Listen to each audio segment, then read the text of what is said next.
10. So what do you think, Ryan? Do you think we can go ahead and get started? 100%. Said I'll go ahead and check my email in the background as we go to make sure no one else is kind of wanting the link, and if people come in late, that's cool too. But yeah, Matt and Stephanie. So this is Ryan, and he works for Rode Microphones, um, and he is the well. You can probably know all these details a little bit better than me, Ryan, but the Midwest Educational Representative. No, you're product specialist. What I'm is the it? What is US it called? product specialist. Okay. Actually, I have the whole US now. So Oh it used wow. to be the East Coast. Then I went to the US music uh, product specialist, and somebody else took video. And now I'm just the guy for all things product specialty and road, Oh, whole nice. US. Okay, fantastic. So Ryan is a microphone expert, and so he is just here to teach us all about microphones. We use a lot of Rode microphones in our studio. They've been an awesome partner with the library, and Ryan's been super supportive. And so, if you've been in the studio or around the studio, you've probably used Rode microphones. And but this is about Rode, but it's also just about microphones in general, learning about how they work and all the different kinds and everything else. So thanks for joining us, and you can take it away, Ryan. Awesome. Thank you so much, Jim. I appreciate it. And thanks to the studio for all the work you guys do. I love that little spot. I actually finally got to use it for real. A buddy of mine hit me up and we got a little bit of time in there to actually record instead of just doing the road job. So absolutely love the space you guys are working with. And Matthew and Stephanie, thanks so much for joining me. So I'm going to go ahead and share my screen here. Got a bit of a presentation. Jim and I would like you to know that feel free. I can't see you while I'm on full screen here. I'll see my presentation. But if you have a question, especially with the group that we have right now, maybe more will join us or otherwise, but with it just being the two of you, Jim, just monitor that a little bit for me. And if they have a question, because we are a little bit more private, feel free to ask those questions as we go along. Today, so we already went over this. I'm the US product specialist. If you're not familiar, Rode is out of Sydney, Australia. That is actually the warehouse as it stands today. And everybody's doing fine after the fires. Nothing has been, nothing with that really got too far north to them. Get that question quite a bit. But if you touch a Rode microphone down at the studio, especially down at S&B, Sound and Vision has the NT1, the M5s, couple, I think maybe one of the NTRs, some of the boom mics, I think. And either way, all of those microphones, if it passes audio through a capsule, the body, the metal, the paint, all that stuff is happening right here in this warehouse. None of it's going out to China. The only things we really do out of China are things like wind jammers and some of the accessory cables, like 1/8-inch accessory cables and stuff like that. But otherwise, right out of this warehouse right here. So we're going for a higher quality, lower price, or at least an affordable price. And if you have any questions on some of those, I don't mention the prices too often just because I don't want this to be a sales pitch like Jim was saying. This is more about what's a large diaphragm condenser and how do I use it, and I'll try to answer as much of the whys as I can, along with just showing you a few toys from Rode, and then those are applicable to any other brand. So before I start my class, I also like to say that I'm not a salesman for Rode. I'm an educator. And of course, that kind of leads into some of the Rode microphones. But if you have a Neumann 87, if you have a KSM 32, right, right, Jim, Hmm. then just ask the questions. Feel free to ask the questions about those other brands and so forth. It will apply very much to the same things I'm teaching you from the Rode side of things. So without further ado, today I'd like to touch on my 3 favorite things that I ask about microphones every single time I either buy one, grab one for a studio session. I'm going to record this acoustic guitar and I need a microphone. I'm asking these 3 questions. What type of microphone do I want? What's the polar pattern of it going to be? And the frequency response. Lovingly kind of call that an EQ. The frequency response is as a pre-EQ. It's what the manufacturer of the microphone decides that microphone's going to kind of sound like prior to you even putting anything through it. And then of course you can go into your DAW, grab an EQ or external outboard EQs and put those into the signal, and now you have an actual EQ in it. So these 3 things, in my opinion, are the very first 3 things you should be asking yourself when grabbing any microphone to buy or to use. And very last, I will have some basic common knowledge things that are crucial to making any one of these three categories really sing once you're done. Things like signal flow and using pop filters and shock mounts and different things to make sure that not only did you pick the right microphone, but it also is isolated properly and used properly. So what are our first capsule types? We have 4 of them, but the 3 main are going to be dynamic, condenser, and ribbon microphone. So you'll notice that electret condenser and true condensers are actually right there in between. There's a slight difference without getting too nerdy about it. If anybody has any more questions on it, please feel free to ask. But an electret condenser is going to have a pre-charge, kind of like a battery, and a true condenser is going to need full phantom power right to the capsule, all the way to it. So you have a back plate, you have a diaphragm, air hits that diaphragm, moves it, and it moves closer and farther away from that back plate. In the case of an electret condenser, it's a little bit, it used to be that it was kind of lower quality audio. The science has gotten super, super solid on electret microphones. The M5s are actually an electret condenser. And the true condensers are still the same thing we've been making since World War II. They're amazing. You know, not quite back that far, but they're amazing. Jim, you got a question? Yeah, Stephanie was asking the what the polar patterns are, or you may be getting to that. Coming. Yep. Okay. I appreciate that, Stephanie. Yeah, that's going to be category number 2. So we're going to start with the types.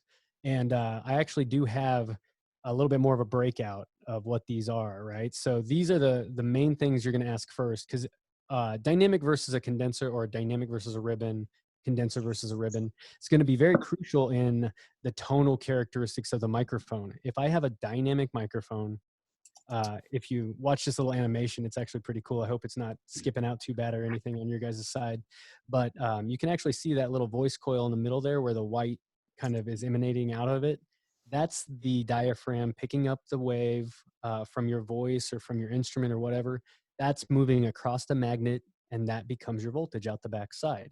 It's actually quite heavy to sound pressure to move that thing. It's not heavy to humans. It's actually really small to humans, but as far as sound pressure is concerned, it's really hard to move them, so they don't receive audio as easily as a condenser microphone.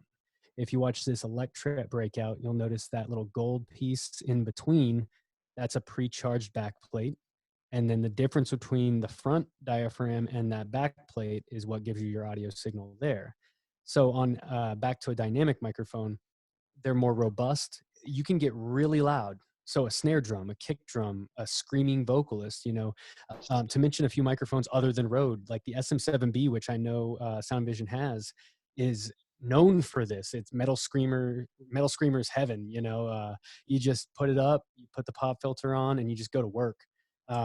Those kind of microphones are very good for that purpose. However, they are not as good at picking up distance things. So if you're trying to get some room tone, or if you're trying to capture a spaced pair of drum overheads or something like that, dynamic microphones are not nearly as accurate, and they're also not as clear, and you can't get as far away from them. So it's a give and a take, and this is why I wanted to show you microphone types first. Is if I'm recording acoustic guitar, then I'm most likely going to pick a condenser microphone, something like a large diaphragm condenser, or even a small diaphragm condenser, because they're going to be more accurate. They're going to get more high frequencies. They're going to be clearer. They're going to be all the different adjectives that we hear across the board, where it's like air and presence and etc. Go ahead, Jim.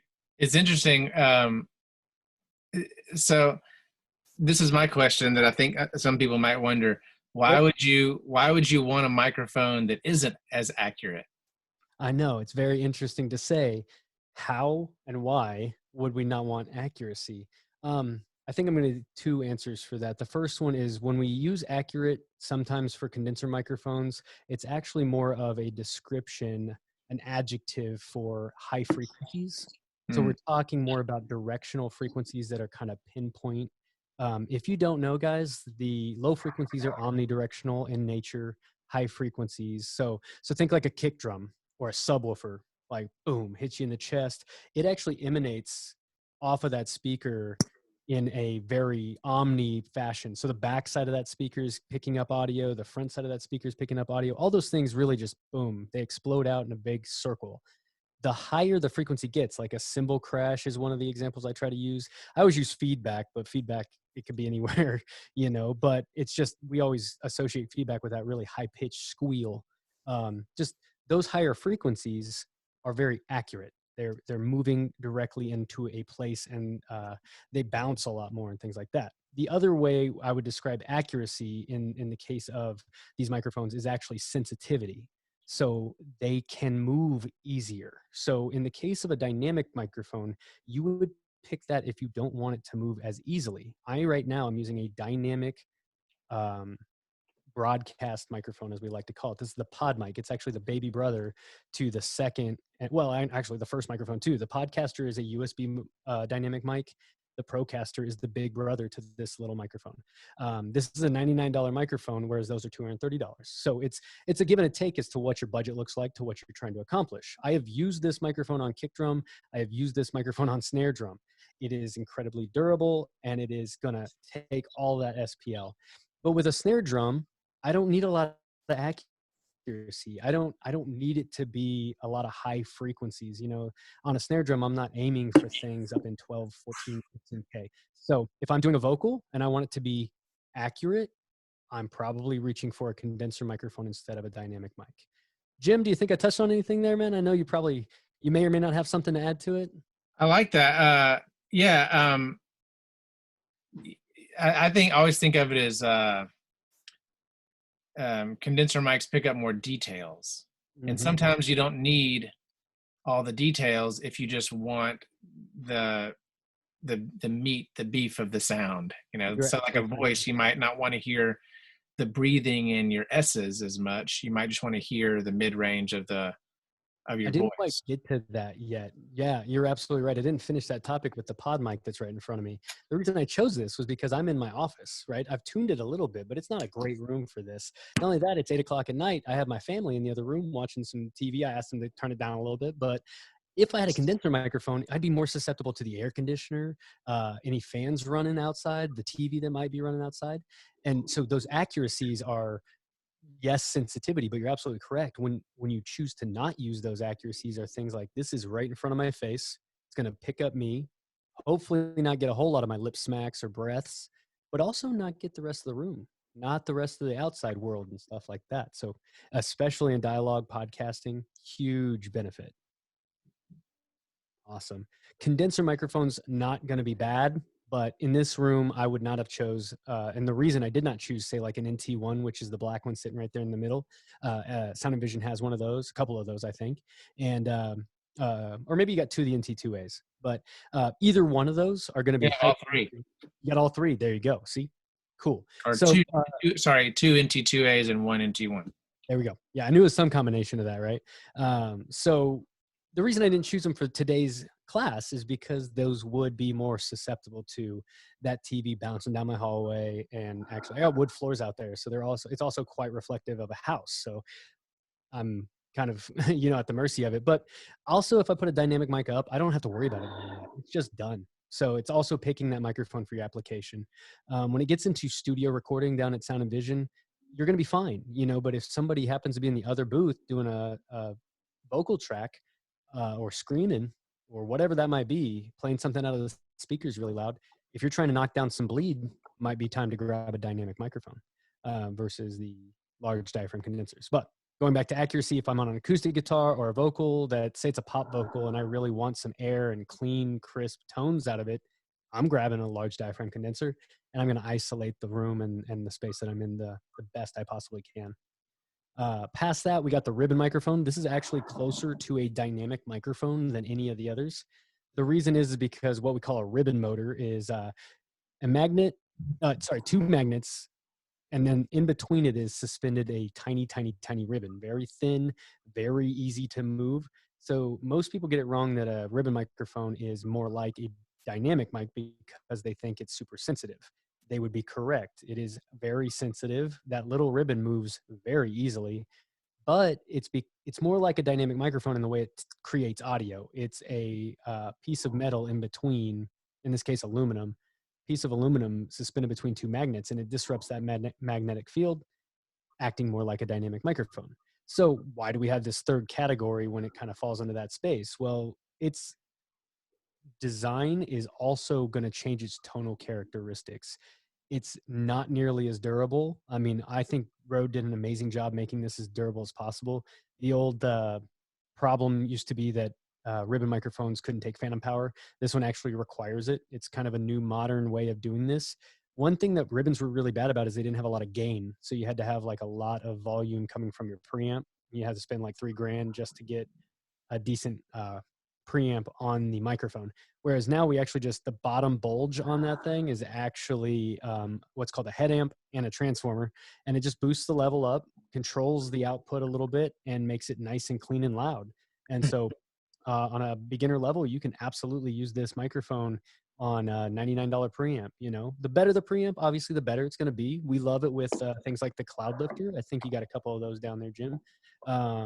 They boost the level nice and clean without any problems. But Rode also decided that, you know, this is one of our more expensive studio microphones. We have not gotten much higher than this, and it's $799. I'm sorry, $800. So, I mean, super affordable for a very professional high-end microphone. And you could still use it on any beginner interface as well. So I could talk for days and hours on this microphone, but the main thing you need to know about ribbon mics is their frequency response, which we're going to get to in a little bit, is very dark. It's got a lot more low frequency information, and that's because of its polar pattern, which we're also about to get to. It's a bidirectional microphone. Bidirectional microphones are one of the natural microphones as far as pickup pattern, because the front and the back equally accept audio, and it doesn't matter if it's from the front or the back. It just goes in positive either direction and still interrupts that magnetic field. Whereas with a cardioid or something like that, it can't. So with a directional microphone like that, it actually adds a lot more low frequencies by the proximity effect, and also just in the nature of the magnets and so forth. It's a very low frequency heavy microphone. That just means like if I put on my electric guitar, it's just going to be nice and warm and kind of like make it moodier electric guitar. If you got any more questions on that, like I said, I could talk probably too long on that mic, but please feel free to ask if you have more questions on ribbon mics. A lot of people, it tends to be more of a niche, but that's the NTR from Rode. Polar patterns. I believe Stephanie was asking about these. So Stephanie and Matthew, anybody? Cardioid pattern, super hypercardioid, figure eight, and bidirectional. And then the last is omnidirectional. So, yeah. Stephanie, if you feel free to, I don't mean to put you on the spot, and I just gave you one of the answers. Do you know which ones of these are the natural polar patterns? If you're new to polar patterns, feel free to say you do not. It's totally cool. Am I supposed to talk? You can if you'd like. I heard you already. Oh, you can hear me. Oh, that's a good thing I know that. That was also my way of warning you, by the way. That's good. Have I been on the whole time? It's a good thing I wasn't mumbling to myself. I don't think so. Yep. Well, you know, I've had some experience with monkeying around with microphones because Jim's been really helpful, but honestly, I tend to forget almost every time I go into the studio. No worries. I think we'll try to make this available to you guys afterwards as well, probably on YouTube or otherwise. What? I think we're going to try to make this available to you all afterwards as well. That way you can kind of come back and refresh on it whenever you need. Right. Well, here's the thing though, and I'll just say this in general, I mean, honestly, I don't understand all the terms you're using. It's like you'll say you once you start explaining it, I'm like, oh, that's what that is. But I actually, even when you start talking about capsules, I had no clue what you were talking about. I'm like, what's he talking about? I'm like sitting there for like a minute going, what is he talking about? And where in the picture is it? And I don't understand. But anyway, Jim's been answering questions while I've been trying to listen. But good. The jargon is probably one of the harder things to catch for these presentations, especially inside of, say, 30 minutes or otherwise. But not only that, I don't expect, and I don't think Jim would expect anybody to get the jargon super quick either, because honestly, it's going to be a matter of hearing the word 15 times and then learning where the thing is or the button is or what that means. You know, when we say cardioid, I don't ever even say that in most of my classes. Audio classes I typically do because it's right on the manual for many of these studio grade microphones. In my video classes, I actually just call it directional. The reason I call it directional is to very simply sum up, it's picking up audio from that way. So in the case of polar patterns, the two natural ones are going to be figure eight, bidirectional, and omni, the two that are on the far right-hand side of this presentation. The reason they are is just because omnidirectional doesn't have any audio coming in from the back, whereas supercardioid and cardioid are a mixture of the two. They're man-made. Somebody somewhere decided to put a couple slits into the microphone. These are called rear rejection ports, or in the case of super and hypercardioid, they're just a reflection chamber. They actually cancel, a cancellation chamber, or whatever term you want to use for it. They actually just use time to cancel out frequencies. I could nerd out with so many people about that for a lot longer than this presentation is probably going to be able to do. But if you do want that deep dive, Jim and I are both going to put our emails out there at the end of this, and you can absolutely feel free to reach out to me, and I'll give you the individual rundown. The summation of that is cardioid is directional, it picks up. So look at this as if you're looking at the top of the microphone. I'm actually going to use my little clicker here as my microphone. I'm looking at the microphone, and the top of it is where audio goes in, and the side of it is actually 90 degrees off axis, and then the back of it is 180 degrees out of phase. So on the cardioid pattern, when you're looking at the left-hand side, it's the top view of the microphone.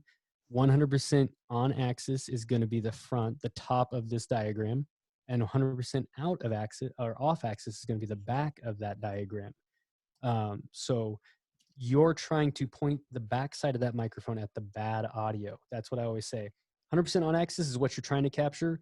100% off axis, the back side of the microphone, is what you're trying to cancel. So let's say you are down at Sound and Vision, and you do have somebody that's being loud in the other room, and you just have to share the space the best you possibly can. But you got a vocalist who's trying to sing their heart out for you. You can point the back of a cardioid microphone. So in the case of the microphones down there, you're talking about the NT1 or the NT1A or the NT2A in that pattern. And you're going to point the back of the microphone towards the things you don't want to record. And you're going to point the front of the microphone at the person who's singing. And that's how you use a polar pattern to help you reduce noise while capturing somebody else.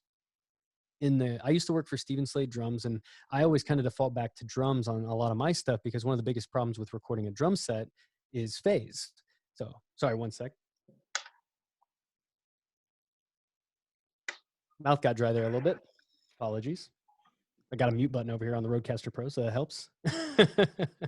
I hope I did it right. Anyway, say a snare drum, right? It's the loudest thing on the drum set. The kick drum's super loud. Or you got a hi-hat that's pointing right at a snare drum and you want to cancel it out. You take polar pattern and type of microphone into account. So let's say I get a dynamic microphone for the snare and I point the back of it at the hi-hat. All of a sudden, I just severely reduce the effect the hi-hat has on my snare mic. And vice versa, if I take, say, a supercardioid microphone and point it at the hi-hat and then angle the off-axis point of that polar pattern towards the snare, I can reduce the volume of the snare in the hi-hat mic. We're using these all in one fluid motion. I'm choosing a condenser or a dynamic or a ribbon, and then I'm choosing a polar pattern based on the application. And then the final thing is frequency response for an artistic endeavor. And we'll get to that in a sec. Jim, what you got? So Stephanie, she likes to record flutes a lot. She's a flute player, and she has recorders and a lot of high-pitched instruments like that. So she likes to use the ribbon mic because it is so smooth and warm. Love it. And she also likes to use it because it picks up on in figure eight pattern. Yes. So she'll maybe like I can't remember exactly her setup, but like I've seen her set it up where the ribbon mic will be in between two instruments. So she has some chimes here and her flute or maybe some shakers over here, and then she can do both of them at the same time, and the mic's kind of in the middle of the two instruments, which is pretty neat. But it sounds really good with her flutes. Love it. And that's Stephanie, you used it in a perfect application. And Jim, you're absolutely correct, man. Most people, one thing, and I won't get too deep into this, but people use that figure eight pattern, especially in a ribbon microphone or otherwise, for mid-side recording. You use a cardioid pattern microphone directly in center, and then a figure 8 going the opposite direction. Takes a little bit of voodoo on the backside inside the DAW, but it can be done. It's a beautiful thing, a wonderful stereo recording. But you're absolutely correct. With those bidirectional microphones, you get a positive energy from both directions. So if you are in fact performing 2 instruments from both sides, you can absolutely use it that way. However, it is not stereo. One common mistake with a bidirectional microphone is that it is stereo. It's not 2 microphones. In an actual stereo microphone, we would have most likely 2 cardioid microphones set up in a form of stereo image. I actually have my last slide. One of my last slides is couple stereo patterns that we'll talk about too, to kind of increase the quality. One of my favorite setups, Stephanie, and you guys should try this. Jim, do we have 2 NTRs for you down there? I forget. If not, then we need to get that happen. We have 2 NTRs. Yep. Blumline. And I'm throwing out names. I'm throwing out lingo. I promise. I'm sorry. You can always reach out. This is 2 bidirectional microphones on top of each other. One's pan left, one's pan right. It creates this amazing stereo image that, oh my gosh, I would love to hear it on a flute. Point I'm getting at is you take advantage of the type of microphone, like we just talked about with a ribbon being darker sounding. One theory that people have in the studio is to take a harsher sounding instrument, saxophone, a trumpet, flutes, depending on the style of music, could possibly be in that space. I don't know, a snare drum, going back to the old faithful, cymbals, that's a huge one, right? How do I soften up the sound of a cymbal? Well, usually one of the techniques is take something harsh and put a softer microphone on it. So one of the softer microphones would be like a dynamic microphone or a ribbon microphone. Ribbons are amazing for accuracy because they're more sensitive while still being warmer toned. So that's why they sound so immaculate on pristine instruments like that. You can't beat them on horns and any kind of orchestral instrument, really. If you get them on an upright bass and so forth, it just makes that low frequency instrument sound really, I like to use the adjective fluffy. It just sounds kind of pillowy. That makes 0 sense to anybody. But if you're a studio engineer, you kind of get that. It's low end warmth. It's just soft sounding. Whereas if it's a soft sounding instrument like an upright bass, you might want to grab a very accurate and pristine microphone like a pencil condenser. Something I've seen people put shotgun microphones for video. So like a super cardioid, super or hypercardioid microphone on an upright bass. It may not get as much of that low energy, but combined with a ribbon microphone, these are all techniques that you might use, is combining 2 different microphones to do 2 different sounds. So you get a ribbon microphone on the body of that bass guitar, that upright bass, and you use a shotgun or a pencil condenser on the strings or the fretting that's happening, the dum, dum, dum, the string slap or otherwise. Those microphones are going to create the accuracy. You combine it together and you get this beautiful, what we call a wet dry mix. Jot that down, Google it. It's amazing. Takes one that's fluffy and pillowy, takes one that's super accurate and aggressive, and you blend them together. And you're taking all of these things that we're teaching you right here and putting them to the test. Unfortunately, I got to give you the good and the bad. If you're anything like me, you're going to try 40 different types and versions of this stuff. And if you don't have that time, sometimes it's rough. But I highly recommend going out and trying these things. When you're at Sound and Vision, grab a pencil condenser and a ribbon mic and put them both up in the same spot. And you're going to try to see what they both sound like. And you're going to fall in love with a lot of different things that you do when you do that. So that's the point in which it becomes an artistic endeavor and not so much science. So last one real fast is omnidirectional. Everybody pretty much has a good grasp on this one. That picks up every direction. It's obviously very sensitive and not going to pick up a lot of things, or going to pick up everything around it. That's its whole purpose. Great for room mics, choirs, orchestral stuff. Really love them because they can create a really nice, flat, accurate response while picking up everything that's happening in that room. So obviously an orchestra is going to be typically going to be in a really nice sounding room. It's going to be played as a full collection of people, and it's going to be great. Unless you're doing it live, which this is about studio and not so much live, you grab Omni every single time with that stuff because it's just going to be nice and well-rounded and even sounding. So omnidirectional. That's also what you find with lavaliers. If you ever see people doing video with their lapel microphones, they're omnidirectional in most cases. If they're on live stage, it's going to be directional cardioid, so that they don't pick up the speakers coming back to the microphone, causing a feedback loop. So After that, I wanted to show you real fast what these look like in an actual waveform. Omnidirectional, you'll notice the waveform doesn't change at all. And what you're looking at when you look at that waveform is amplitude, volume. So I didn't alter these in any way. And Rode Australia actually sent these out to me. And then I took the snapshot through Pro Tools to make it look visually appealing, right? So an omnidirectional microphone, as it spins around on its axis, literally like this, does not change at all. It's the same pickup everywhere you go. If you look at cardioid, what we say? We said cardioid cancels directly behind the microphone. So if I'm pointing this at you all to record, it's going to cancel back here and it's going to pick up here. If you look at that in a waveform, the point in which it starts is actually 0 degrees, right on axis. The point in which it's down at like nothingness is it's 180 degrees out. That's the back side of the microphone.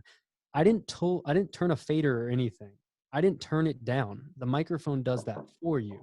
So hopefully this visual kind of, without hearing it, drives it home to show you that as that microphone spins around, once it gets to the back side of the microphone, it's turned down significantly so you can cancel out, reduce the volume of those things that you don't want. Then 100% on the front of the microphone is going to be full volume. That being said, supercardioid has a little bit of audio coming in from the back, but it cancels more from the sides. A little bit more of a 30 to 45 degrees off the back. Common misconception, these are often shotgun microphones. A common misconception is that they don't let any audio through the back. Well, they do. Look at that waveform. You see how big the volume is on the middle section of that supercardioid versus the middle section of the cardioid pattern microphone? That does not make it bad. The more you approach bidirectional in a waveform, the more cancellation you get. Because bidirectional is the most natural way to record cancellation at the sides of a microphone, Omni being the other one because it's unaffected at all. When you actually hear bidirectional, literally at the sides, so 90 degrees and 270 is, I mean, it's almost gone. It's hard to, because here, let me grab a piece of paper.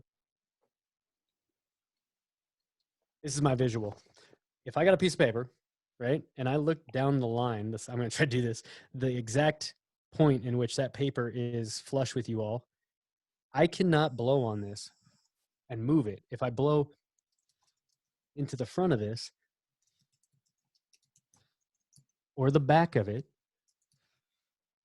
it moves. If I do that to the side, it cancels out. It creates a zero pattern. There's no positive energy to that capsule whatsoever.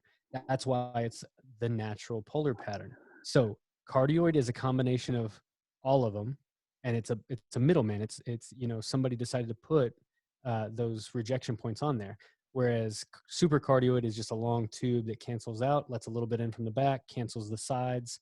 Figure 8 is going to let all the audio in from the front, cancel the side almost entirely, let a little bit of audio back in from the back, or I'm sorry, let all the audio in from the back, cancel almost entirely, and then let it all back in from the front. It goes full circle, and it almost perfectly cancels from the sides. Most people haven't really seen this image kind of laid out for them from a polar pattern side. Super nerdy. I apologize to anybody if I lost you there, but the mic geek right there. So if you do have any questions further on it, let me know. I actually have a couple videos. If you want me to share them with you, I'd be happy to. Couldn't get them on this as far as I'm not a wired connection, so I'm not sure if I could have played the videos. But if you would like them, reach out to me and you can hear how it actually plays out. Frequency response, I won't spend too much time on this. This is, like I was saying, the EQ of a microphone. It's what the manufacturers decide their microphone's going to sound like. We got to go back to what we were kind of talking about with condenser mics versus dynamic mics. And this chart is, again, it's a human-made piece of information. We decided to scale it with certain lingo, and again, apologize for those words that are super fancy and hard to follow, but you got a 0 point, right? So if you look right in the middle of the NT1A, you see a 0 point, and then above it you got 10 and 20, and then below it you got -10, -20, -30. These are amplitudes. It's volume of sound. When you go horizontally, 20 hertz to 20,000 hertz, that's the scale that humans hear on average. So if you think of like a dog whistle, we don't hear dog whistles because our ears don't actually get up that high on average. If you can hear a dog whistle, I'm very impressed. You'd be a very special person in that space because their frequencies are just well outside of the way humans hear. So when we get to the left side of these charts at 20 hertz, 80 hertz, 100 hertz, that's what we're talking about with low frequencies, kick drums, subwoofers, and things like that. On the top end, we start talking about a lot of adjectives like air and presence and clarity, accuracy, stuff like that. The human voice actually sits right in the middle frequencies. So this is not locked in. This is not a scientific thing. It's not like 700 hertz up to 5K. We're talking everybody and every sound, unless it's a sound wave, has all of these frequencies going on in some way or another. So when I hit a kick drum, I don't just hear 80 hertz. That would be very boring. I could maybe supplement a kick drum with 80 hertz, but that's what we call an 808. If you've ever heard that in hip hop space, it's a kick drum or a bunch of frequencies that are heavily focused around that 80 hertz or 90 hertz or whatever. But when I actually hit like a real kick drum, I'm hearing 20, 40, 1,000, 5,000. If anybody's a metalhead out there, Pantera fan, we often joke about the Pantera kick drum, which is heavily built around 5,000 kilohertz, 5,000 hertz. Rambling there. So if you look at the NT1A, you'll notice that to read this chart, you're going to go to about 150 hertz and go up to the red line. So the Rode NT1A is actually a 2 decibel boost at 200 hertz. If you go down past the 1,000 if you count the vertical lines, you'll see 1, 2, 3, 4. That fourth line is 4,000 hertz. And that would be boosted by the Rode NT1A. If you look at the NT1 in comparison, there's nothing until it gets up to about 4K. And then it goes till about 12K and it goes back away. The wavier these lines are and the more boosts and the more cuts that you have, the more of those frequencies are either taken away or added. So if you think of just a standard EQ, think about your car. Everybody, I think, for the most part, has gone into their car and played with the treble, mid, bass knobs on their car. This is what they're adjusting. But instead of a microphone doing it, you're doing it on the output for your speakers. Again, apologies if I lost anybody there, but the low frequencies might be around, 600 hertz down to 40 hertz. And then the mid frequencies might be that 600 up to 5,000. And then the high frequencies in your car might be 5,000 up to 20,000, right? When I turn them up or down, I'm just taking that whole spectrum and saying, you're quieter, you're louder, you're quieter, you're louder. And what do? Like when you want to hear more thump, you go grab the low knob or the sub or the bass or whatever it might be called in your car, and you turn it up. That's going to create more volume out of that frequency, and you're going to hear more of it. It's the exact same thing with frequency response with the microphone. So why do I care? Who cares, right? Super nerdy. Here's why you care. In the case of the NT1A versus the NT1 is very flat response, as we call it. It's unaffected for the most part. The NT1A is very affected for the most part. It's got a ton of top frequencies, and it's very present sounding. If you're a hip hop artist, it's one of the first microphones I'm going to put on your vocals. There you go. It's a clear, present vocal microphone that's just going to be right in front of your face. If you want that person to sound right here, grab the NT1A. Oh, I'm sorry, Jim. I thought you were agreeing. Oh, no worries. Yeah, I kind of was agreeing because that's what happens in the studio. People, if they're doing any kind of hip hop, they ask me what mic to use, and that's what I set them up with, is that NT1A. Yeah, the NT2A as well, because that's what they want. It's got that treble boost at the top that helps it cut through. Absolutely. And another thing I always notice when comparing those two microphones is I noticed that the NT1 on the bottom, its bass response on the left-hand side of the graph is flat, and it's actually higher. It's louder than the NT1As. So the NT1A is falling off below 100 hertz. Absolutely. And NT1 is flat below 100. So I always notice that the NT1 sounds like it has more low end. Even though the NT1A has that boost above 100, I find that the NT1 in our studio sounds fuller and not as trebly. And the NT1A or the NT2A that we have is more present. Yeah. So cuts through the song. And Jim, I will add to that, man. That is a great observation. One, in that just the low end is tighter on the NT1A, but then when you compare that to the high frequencies of the NT1A, our ears are going to kind of aim towards that. Low frequencies have way more energy than the high frequencies do. But when the top end of the NT1A is, I think, 6 dB at 12K. It's currently blocked on the screen for me, but I'm pretty sure if memory serves, it's like 5 or 6 dB, a ton of top end. So if you're being very generic about it, the slope of it does this, it just kind of whoop, so we hear those as well as that 200 hertz boost. But if you look around that 200, you're not getting hardly anything. You're not getting the 300 up to like 2K, 3K. So, I mean, it's there, but it's reduced versus the other two groups of frequencies. So we hear the majority of it, which is the top end. So it sounds less bass heavy. When somebody that's normal hears a flat microphone or a flat set of headphones or a set of speakers that are flat, they hate it. They don't like it. It's not what they're used to. So flat can be good because of this. What you put into it is what you get out of it. It's versatile. Why do I care about the NT1? If I want it to be fuller, yes, I'm grabbing that NT1, right? Again, a bass guitar would be great for that because it's going to, those frequencies that we want to pull out of a bass guitar are going to come out in an NT1. The top frequencies of, say, like a present pop vocal would be amazing on an NT1A because it's going to even more grab those and pull them out and cut away some of the stuff we don't want. Now, the bad, or it might not be bad, it could be considered bad, depends on what job you're trying to accomplish, right? I often choose the NT1A on acoustic guitar because look at the frequency response of it. Acoustic guitar for me, I don't need anything below 100 for the most part. I want around 200 hertz because that's the body of the guitar. 500 hertz, depending on the guitar, can sound a little bit boxy, but I want that accuracy up in the top end, that 2K, that 4K, that 12K that we were talking about being boosted. This microphone's half EQ'd for an acoustic guitar before I even start my recording. That's why I pick it, because it's ready for the job at hand. Same reason I picked this pod mic, because it's going to slow down my lip smacks and my breaths more than a condenser microphone. And it's going to stop anything coming in from the other room as best it possibly can, giving me the best chance to record it well. Same thing with the NT1A. It's going to record it exactly how it comes in with adding frequencies and taking away some frequencies.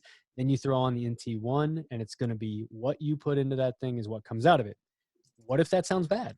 Well, with a flat microphone, I need to mention on these two microphones too, they're the quietest in the industry, meaning the hiss that you hear in microphones, like psh, that noise floor, as we call it, which I think we're going to have a part on that here in just a second.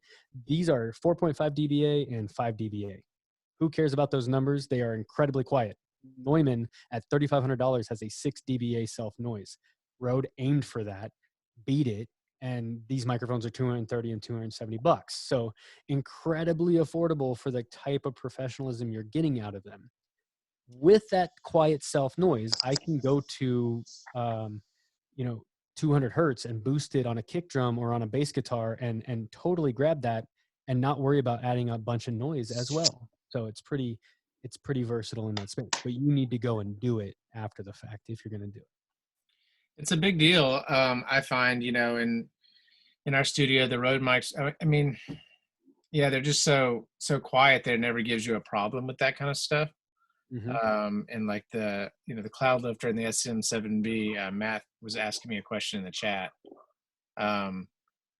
Those are nice, but then it's you have to buy a whole nother piece of gear, right, as well. So that's a pretty big drawback, and it's really nice to just plug in your mic into your interface and have it sound good. I have had professionals complain about the Rode microphones being too much gain. We're making these microphones for the prosumer, as we lovingly call it, or like the people who need a little bit of help, right? Matthew, you're absolutely correct, man. If I got to go buy 4 more pieces of gear to make this thing work, perhaps I'm not ready to do that. You know what I mean? I used to work at Guitar Center way back. I had a gentleman come and buy a U87, $3,500. He returned it the next day because his wife was super mad.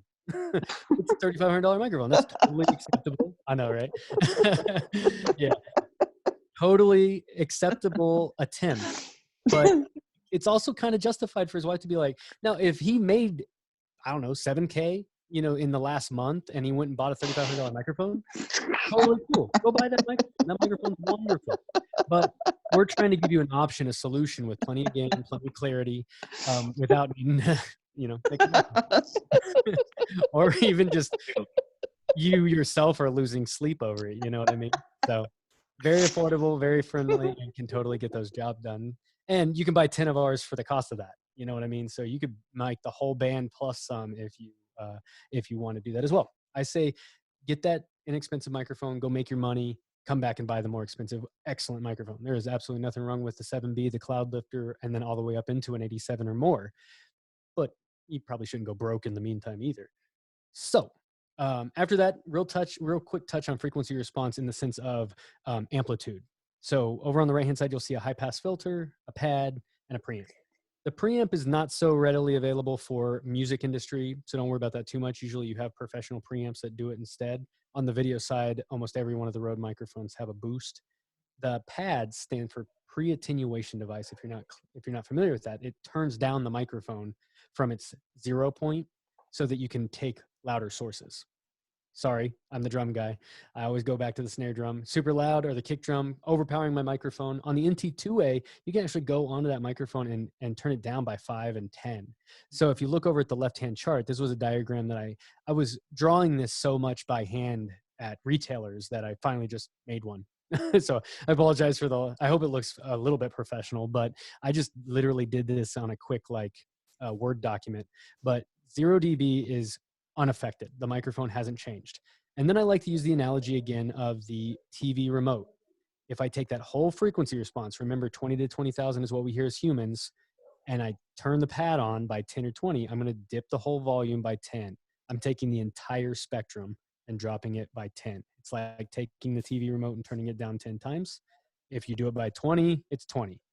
Preamp goes the opposite direction. It takes the whole spectrum and turns it up. Now, a roll-off gets rid of certain frequencies, usually down at the low frequencies. So it's also often called a high-pass filter or a roll-off. It's rolling off the low, or it's high-passing, letting the high frequencies come through. They're just synonyms. So I often choose 80 hertz because that's a common one for many, many, many microphones. The human voice, on average, doesn't get down to 80 hertz. I always joke that James Earl Jones doesn't get down to 80 hertz. He will get a lot closer than I will, but he's not going to get down there. And if he does, it's not musical. It doesn't sound very good.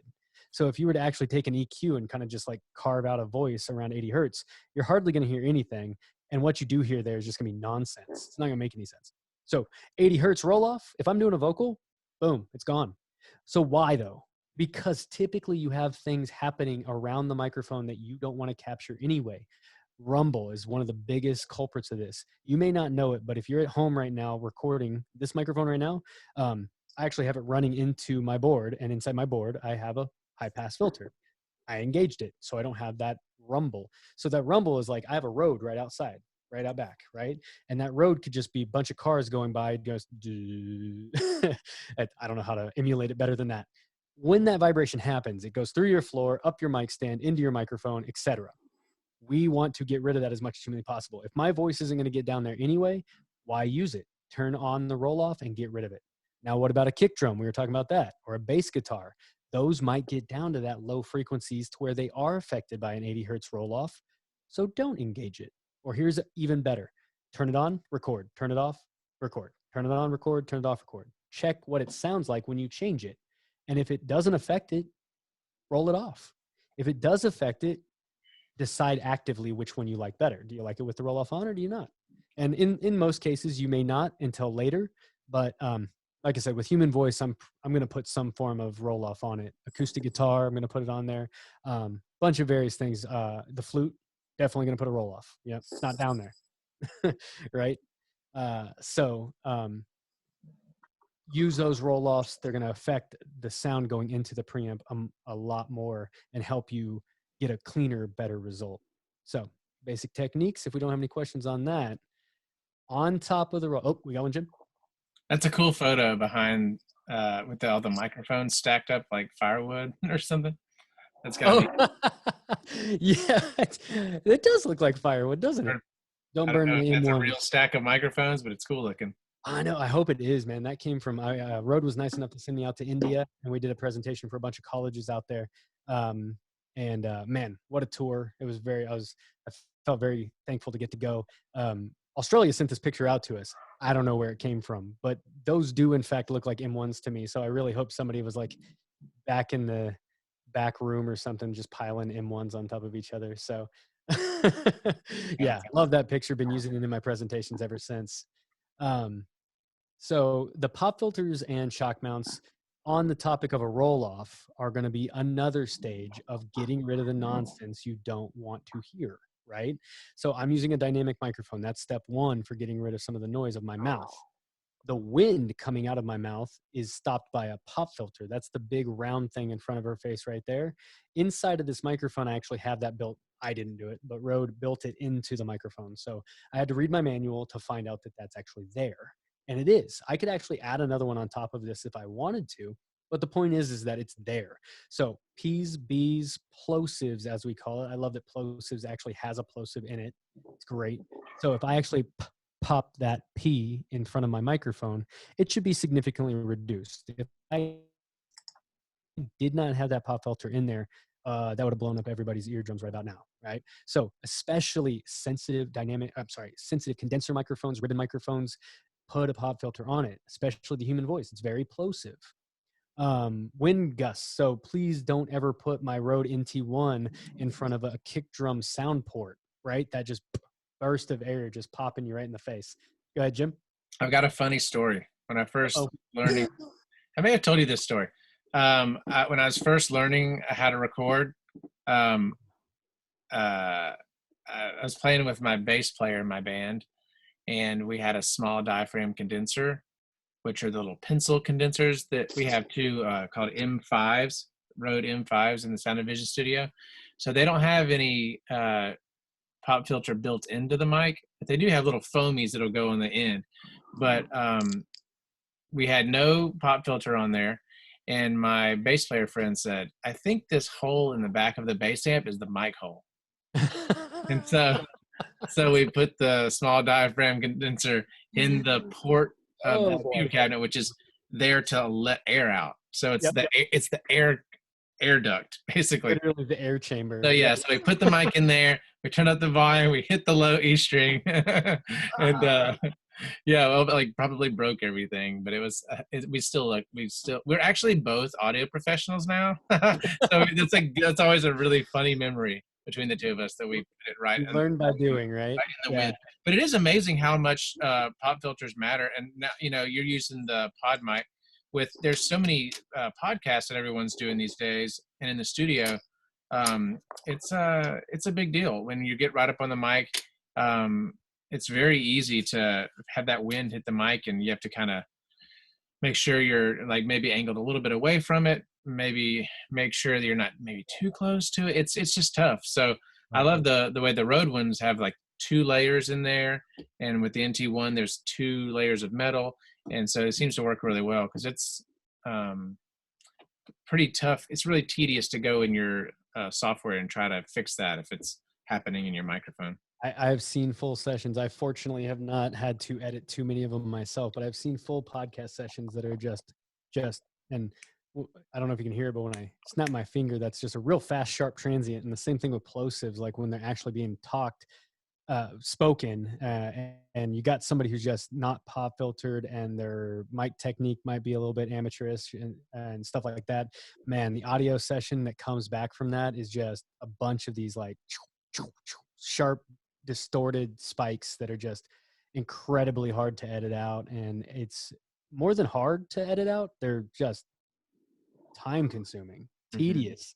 You got to literally go in and find all those spikes and just grab them right at the like point in which they start and end, and then turn them down. If you just grab a pop filter before you do that, saves you so much time. In the end, you're halfway done. Again, it's like frequency response, halfway done before you even start, right? So pop filters are crucial. You don't always have to have them. Instruments don't always call for them. If you put them in the back of your bass guitar, definitely have that on there. Fortunately, Jim, you picked the right microphone, man, because a small diaphragm, without getting too deep into it, has more SPL, as you know now, and it doesn't receive low frequencies nearly as well as a large diaphragm. Man, if you would have put a ribbon microphone on that, I would still be giving you trouble.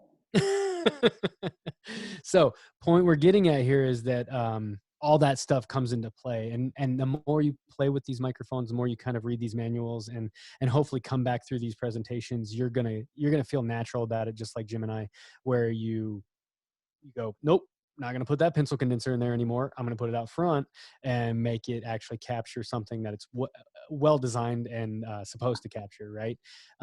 So the shock mount is on top of that, going to hold the microphone in this floating suspension type of area that will not receive nearly as many vibrations as everything else. This is crucial for video side because you're always moving the camera around.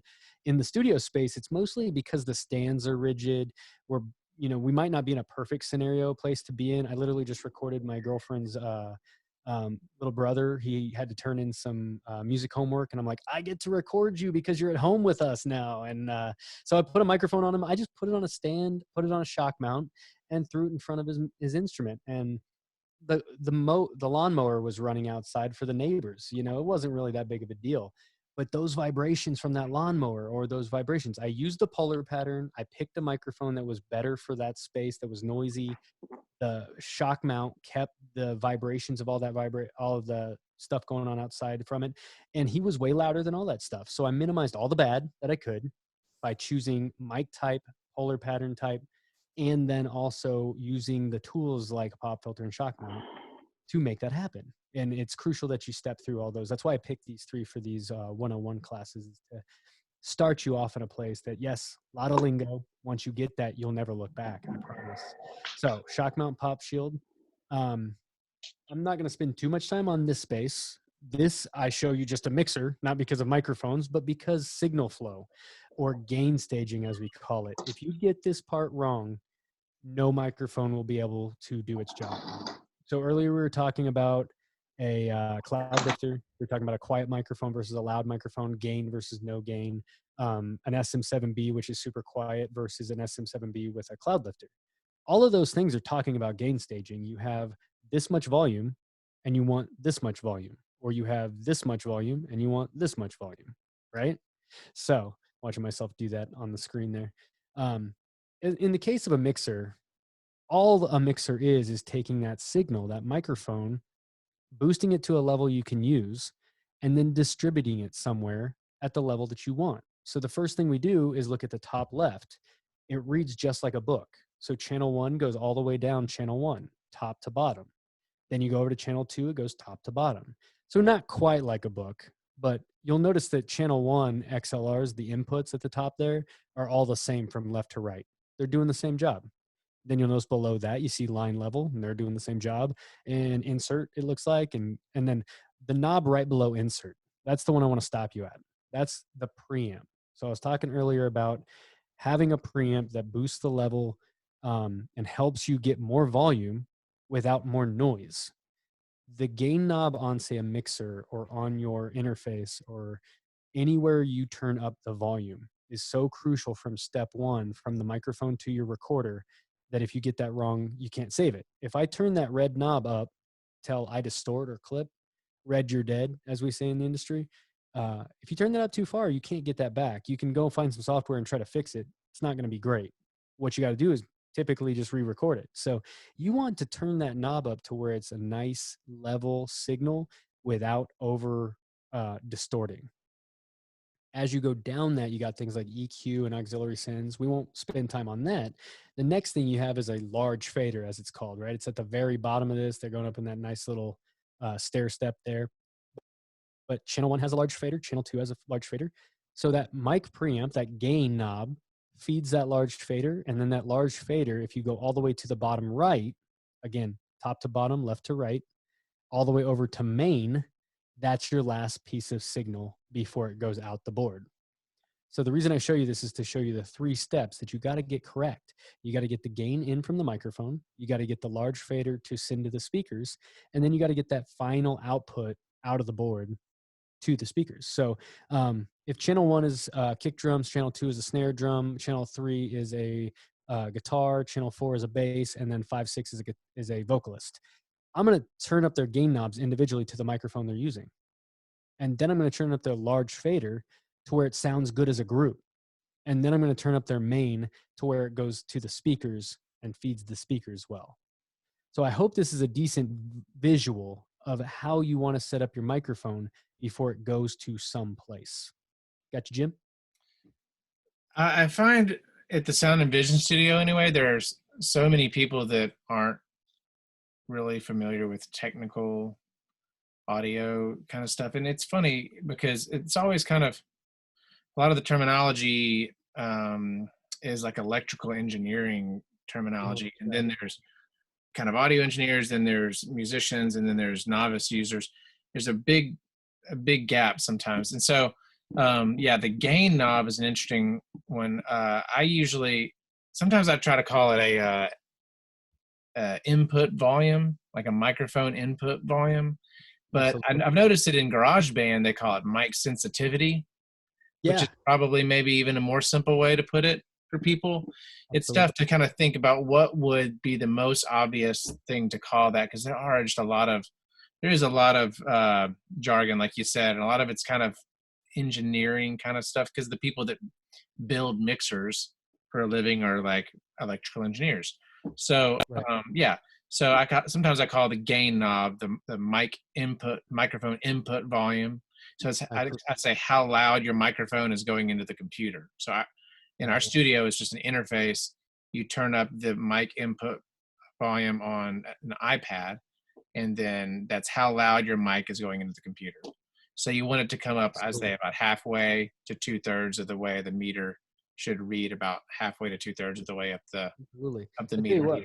Real fast, Jim, I'm actually going to stop sharing here. I did not put this on the presentation.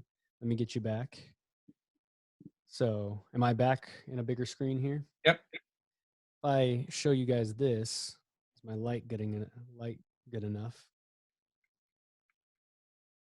So this is just an audio interface, right? No, that's not too bad. I'll leave it right there. So right here, it says P48 Phantom Power. It's got a little waveform, and then all I got to do is turn that knob up. Most people, I'm showing you what it would look like on your audio interface. This is the AI one from Rode. It's actually what I'm using right over my shoulder for, my day-to-day mixing or otherwise. Just a nice little pocket interface. This is the gain knob. This is the preamp. This is the mic sensitivity knob. All I'm doing is plugging in a microphone right there and then turning this up until I get a good signal going into the box. If I turn that up too much, I'm going to start turning red right there. And again, once you're red, it's not coming back for the rest of it, right? So sometimes even a little bit lower is a little bit better than too hot. Some people prefer to actually record low, and it's a stylized technique versus the other. So that's what it looks like on a simplified box. I want you to know too, everybody to know that in the digital age, there's 15 different versions of this. And that's probably not enough versions to tell you. There's a million versions of this. And so I just want you to know that there's a lot out there for you to play with. I'm showing you a mixer. I just showed you an interface. Jim, you're absolutely correct as far as, read those manuals, make sure you get the gain, the mic volume, whatever, to the point where it's good. Well, so Stephanie was asking me earlier what a preamp was. And so it just reminds me how much terminology there is. The gain is your preamp. The input volume is your preamp. The mic sensitivity, that's your preamp. Yeah. And so sorry, Stephanie. It really is. Yeah. And so sorry for the lingo. I joke with my dad. He's just always, I tell him I do music, and that's just the best way I can sum up what the heck I do. I actually sell microphones is what my job is. I teach people how to sell microphones is what my job is. But there's so much jargon when you first start out. Once you get that jargon, again, I cannot reiterate enough. I joke with him all the time that I could teach him what every single one of these knobs do. You just have to get behind it, play with the button, turn the knob, get it wrong. Like Jim Jim, when I was at school, man, I one time actually put a microphone on a speaker that wasn't even in there. I thought the speaker was in there, didn't read the manual, mic'd up a non-speaker. It's what happens. You get a guitar amp and you don't do your research on the guitar amp. You put a mic in the wrong place. Your teacher comes and teaches you a little bit, but you never do that again, right? You totally learn that that was bad. Probably shouldn't do that, you know? And you hope that whatever mistake that is isn't bad enough, but it really helps to drive some of that stuff home. So get behind those interfaces and really do it. I won't talk about the stereo miking techniques real fast because one thing that we love to do in the studio especially is multiply our microphones to create imagery. And you can't do that with a single microphone. So if I take, we'll keep going with the flute, right? The flute has a single source. It's right in there, right? But let's say you get a cellist and then a flautist, and you both are in the room. You could take, if you look at the XY setup, that's two of the Rode M5s in what's called an XY pattern. It's 90 degrees off, and both microphones are as close to humanly possible to each other. And so this picture is a bad example because they didn't put two waveforms out there in front of it, but typically you're going to put two waveforms out. So if I had the cellist left and the flautist right, with that microphone, I'm literally going to take the one that's pointed right and pan it right. I'm going to take the one that's pointed left and pan it left. So those people will actually sound left and right the way we hear as humans. And we're kind of trying to emulate that with two microphones. It's a very cool way that's very simple once you do it once or twice to add a lot of depth to a recording, right? Especially a live recording. If you look down the bottom left, there's ORTF. Don't worry about what that stands for. It's somebody, I'm pretty sure it's a name or it's what, I'm actually always surprised by that. You remember what ORTF stands for? I apologize, everybody. I don't off the top of my head. It's something weird. And there's a lot of names out there and a lot of different things. What you need to know about ORTF is that it's emulating the human ear. It is 110 degrees off the edge, and it's pointed like our ears are pointed. The left one points left, the right one points right. You pan them out. And again, like if you got two vocalists even, or a choir, let's say you got a choir and it's going bass side left and then it's treble side right, you'll actually hear that in the imagery when you pan those out. So space pair is the last one. This is what we use for like drums and so forth. As we go along single XY ORTF space pair, the image gets wider because you have what's called phasing. One downside to stereo recording is that the source is going to hit both microphones at a different time, and you have to pay attention to those. I'm not going to touch on what it takes to get those in phase. That's a bigger conversation. If anybody wants to have, I would be happy to geek out on that spot. What you need to know is that single, there's no phase. It's one microphone. XY, they're right on top of each other. So the source hits the microphone at the exact same time. So it's a stereo image with low chance of phase. ORTF has a little more phase. Space pair has a lot of phase. So until you play with those and really try them out, it doesn't do me much good to talk to you about what the bad side of it is.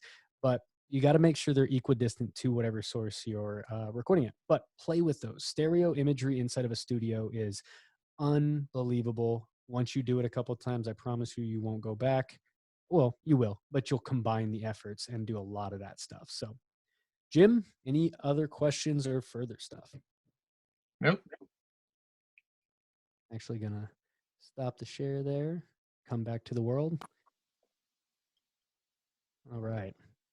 So that is all I have today as far as the presentation. You know, I lied to you, didn't I? I forgot that I added these two. If you guys have any questions on Rode, can you still see that? I stopped the share, didn't I? Yeah, I'm just seeing your face. Is it good? All right. So a couple resources real fast. Just rode.com TV is going to be all our YouTube stuff. You'll notice we got a bunch of new stuff. We got a bunch of lessons out there for you. If this is getting a little bit too crazy and it's so quick, Jim, I definitely think we should put it up somewhere so people can kind of call back on it. Watch these videos. They will get deep into some of this stuff and only the one topic. I love it for that source. If you want to actually hear some of these Rode microphones, it's a little bit outdated because we actually had a Grammy award-winning engineer actually produce this sound booth. So rode.com/sound booth, or you can just go to rode.com and click on the main page. But you can actually go in and hear our film stuff. You can go in and hear our studio microphones on an acoustic guitar, on a vocalist, on a kick drum, whatever the heck you might want to buy a Rode microphone for or use a Rode microphone for. Go to Sound Booth, check it out. And then before you get down to Sound and Vision, you've already heard it halfway for what it should sound like when you put it on that instrument. So two very, very cool tools. And then I promised that I would tell you that my email address, if anybody's interested in reaching out and asking further questions, is ryan.white. So my name, ryan.white at rode.com, RODE.com. So again, feel free to reach out if anybody has any questions. I'm always loving to, I always love having these conversations with everybody, and you should feel free to reach out. So does anyone have any questions? Matt earlier said he had some questions about Steven Slate drums. Bring it, Matt. Yeah, so I've been using them for about 4 months or so now, and what I would say is, with the snare drum and the cymbals especially, I'm a person who likes ribbon mics, I suppose, the sound and the warmth. So then, how would I, with plugins or mic techniques of inside of the Steven Slate SSD5, how would I get those things to sound more warm? My first thing was Slate drums, and my favorite thing. So I was Slate's assistant for only a year. Met his sister in a Barnes and Noble and got the job. I made the right connections. I reached back out to her to help her out with something and said, hey, by the way, if Slate's interested, I work for free currently in Los Angeles, and got the job, started assisting him the next day. I did the Terry date and I did the CLA sessions with him. Wonderful to be a fly on the wall for those two things. I tell you that to tell you that my first thing I always do, even though I was part of those sessions, is go in and turn off all the effects. Slate's got a good ear, but he also, everything is overly produced. It's all full-fledged sounds. If you don't have it yet, go get Trigger from Slate. It is my favorite product I think that he's ever created. You can actually upload your own samples and stuff like that, but I digress. The reason I say that is because you get the sounds from Steven Slate drums. I go in, turn off the NRG rooms, I turn off the Slate affected channels, and I just dry up every bit of the drums. That is to get it back to just, that's a snare, that's a kick drum, without it being the whole room, right? And it's oversaturated, man. It's just, I'm sorry, it's not to my taste. Unless you're doing metal or you want to emulate Metallica, it's too much. So go in and grab the faders off of it and pull them out, completely remove the sound files off of that software. Once you do that, throw on a saturation plugin. Even like Fabrice Gabriel was the one that did all the Slate Digital stuff for his preamplifiers, all of his tape saturation, his console saturation. I throw those on and I saturate those things. And then the final thing is an EQ. Go in and essentially carve, if you want it to be vintage ribbon, basically go up to 12 to 15 to 18K and just roll it off. Yeah, just get rid of it. Yeah.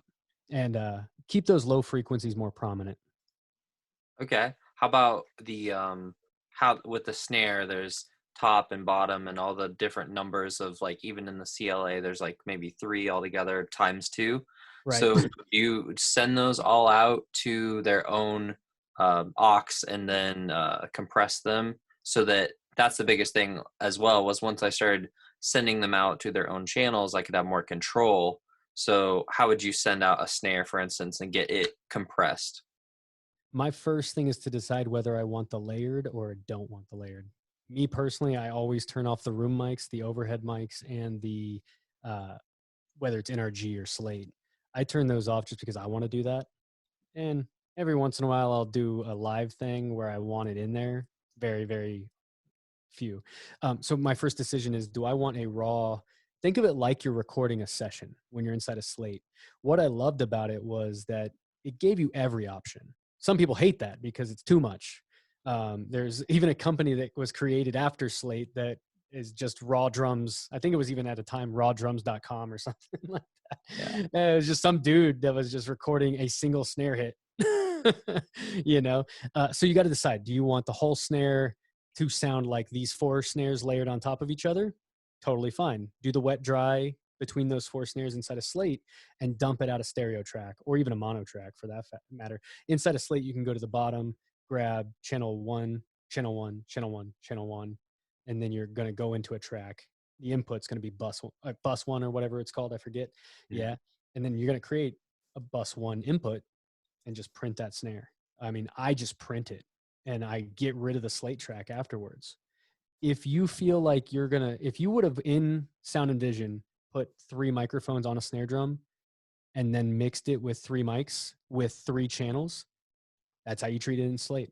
If you would have just put a SM57 on the snare and then just digitally added some Slate drums on top of it, you might just combine them.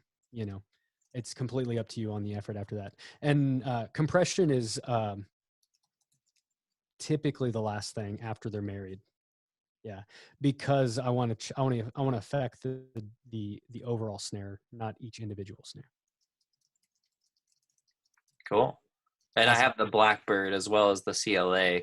And I find that the Blackbird number 8 is the best warmth, I guess. Yep. So then that's kind of what I'm looking for, is to make the Blackbird number 8 even more warm.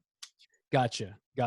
I would take everything off of that track, grab Blackbird 8 by itself, run it through some saturation. Do you have the Slate plugins for, like, do you have the Everything bundle? I do. Yeah, run it through a couple of his preamps that you like. I love the Neve for warmth.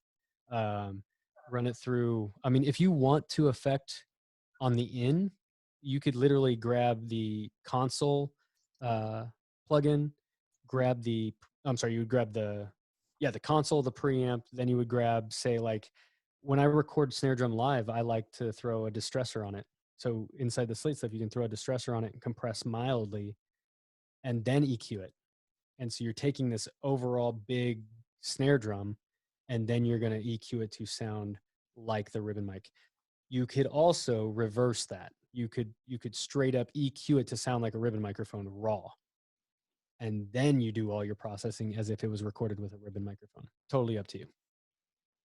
Okay, cool. Thanks. No problem. Does anyone have any microphone related stuff? I mean, Ryan did a good job of covering most of the basics there. Lot of jargon. Anybody have any questions on what the heck I just said? Well, we had a couple of questions. I can't remember if that was Matt or Frank that was asking about the -6 dB for the top of your gain staging. Working at the studio, at the Sound and Vision studio at the library has made me a little less technical in a way, because just to kind of help people focus on their project and the music and not getting too bogged down. Totally.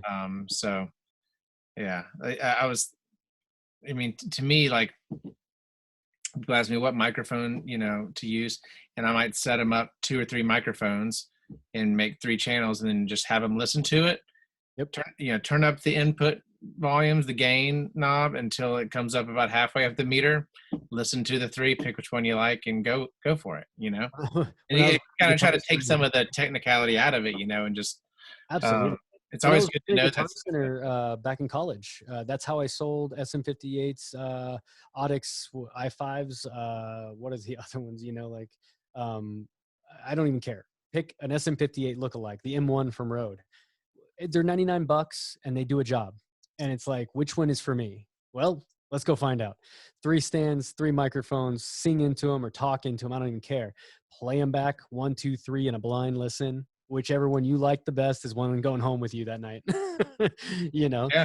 And you're right. Sometimes we do get in our own way. You got to know some of the technicals so you don't fall away from errors. Distortion is typically a pretty bad thing in those preamps. A quick little, I know we kind of had to touch on it real quick in this session. If you go to YouTube, you got to grain of salt.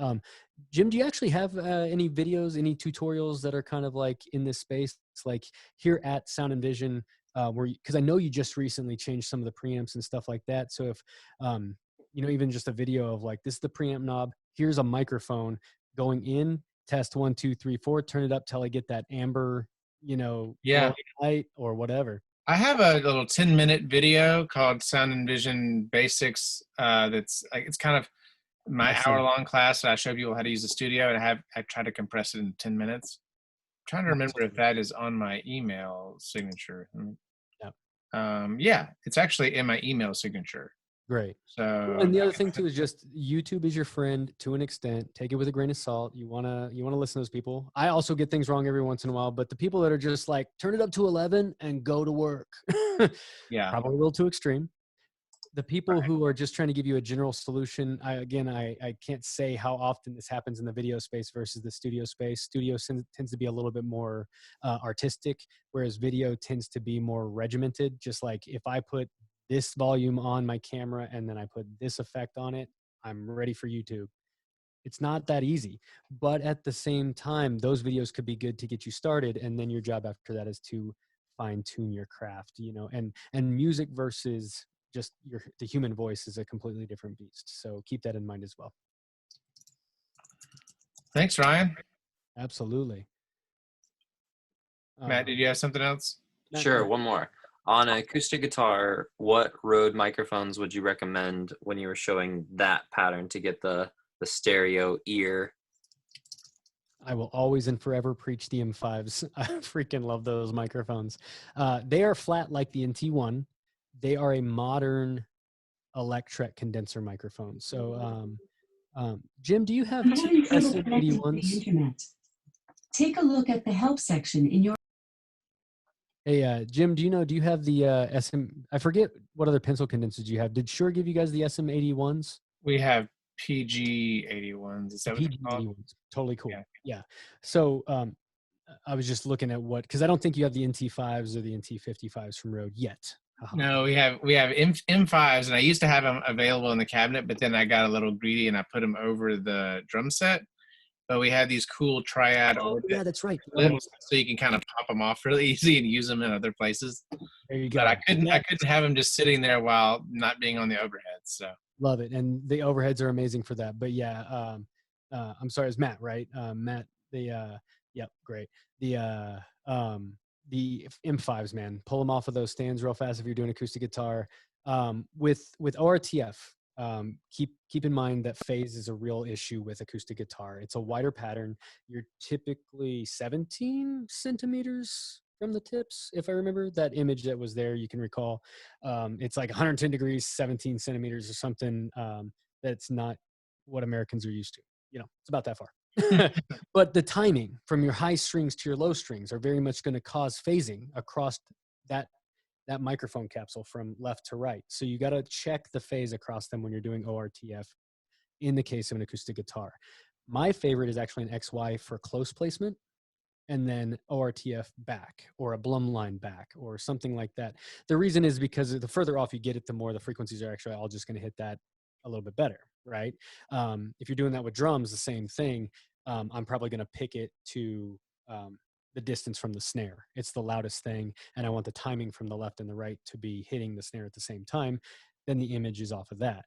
So acoustic guitar, one thing I did when I was in school was destroy it and then make it better. I learned how to do it bad so that I could fix it. I could hear the difference between it. So put that ORTF up close to that guitar. It may not be a problem. But then what you're going to want to do is flip the phase on one of the microphones to check it.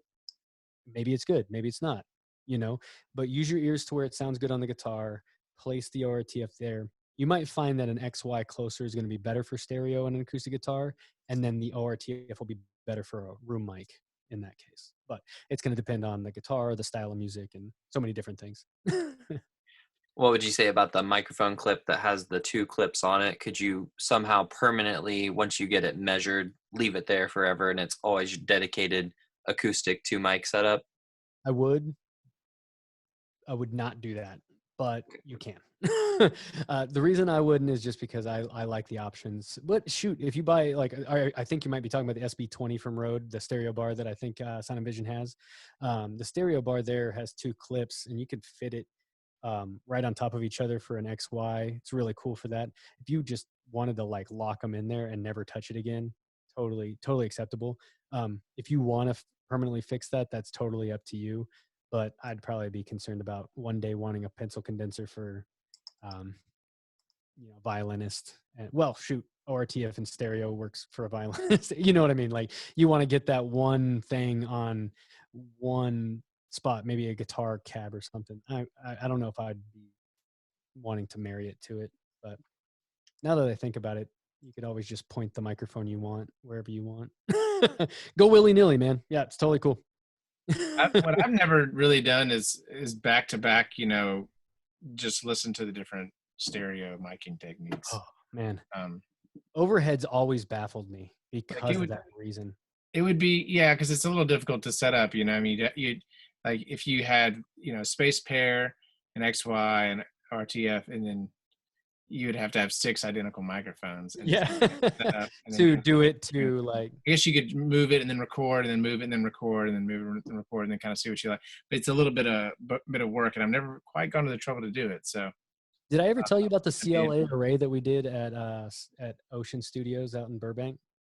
Dude, and Matt, you'll like this then with your Slate experience. So CLA set up what I've ever since called the Doppler effect room mic setup.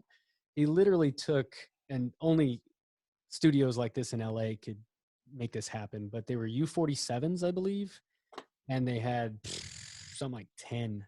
These are $10,000 tube microphones, everybody. I mean, just vintage, good microphones. They better be, right? And 10 of them. So CLA got this like wild hair that he was going to put up this array of room microphones. And so he set up space pairs. The first one was probably 10 feet up above the kit and maybe like 5 feet back, almost overheads. And then the next one was like 15 feet out, 2 more feet up, and then 20 feet out and back, and 5 feet up. And he just went till he had all 10 of them set up in this like like this triangular Doppler effect like looking array, whatever those like. And oh my god, so in this giant concrete well-tuned reverberant room, we're in there just bashing kick drums and snare drums in CLA style. If anybody's not familiar, Chris Lord Alge. I don't know if it's Alge or Alg. I've heard it 50 different ways. But Chris Lord Alge is just the rock mix engineer of our time. And they're always loud. They're always punching you in the face. And they're huge drum sounds. So yeah, he literally gave us 5 stereo pair choices for room mics in this giant, beautiful Burbank studio. That's And neat to be able to hear the difference for education. they never came out with all of them. And to this day, I don't know which ones they picked. But oh my gosh, listening in that room with that guy compressing and EQing, Matt, like you were talking about, where it's just like, how do I get that tone? I don't know. He did it so fast. I have no idea what he did, but just to be a fly on that wall and hear the different arrays happening back to back to back in the same place with that kind of setup. This is what I'm talking about. We as artists do that and compare them. And then whatever we like, we then build off of that experience to try to recreate that, and magic will happen. Bad things will happen, and you just adjust and you make it happen based on pretty much these core values that we just taught here. Once you get past this stuff, it gets crazy fun. Once you stop learning just every little lingo piece of wording to speak the language, it gets crazy fun as far as just what you can do to try stuff out. And there's never anything wrong if you do it for a valid reason. I wanted to see what the heck a pencil condenser sounded like in that bass amp, and I wanted to see what this guitar amp sounded like without a speaker there. So what? You may not like it, but you should definitely be trying those things. Thanks, Ryan. I appreciate it. Absolutely, guys. Anybody else have any more questions before we call it a night?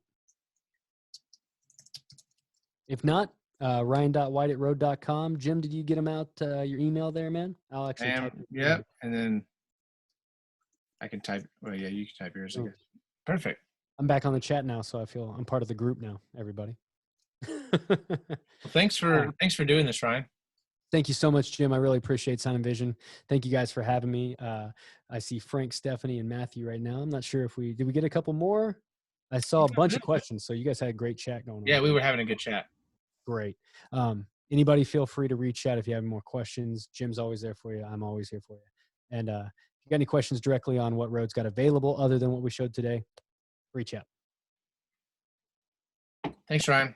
All right, Jim. Thanks so much. Have a good one, guys. Bye, everyone. Bye.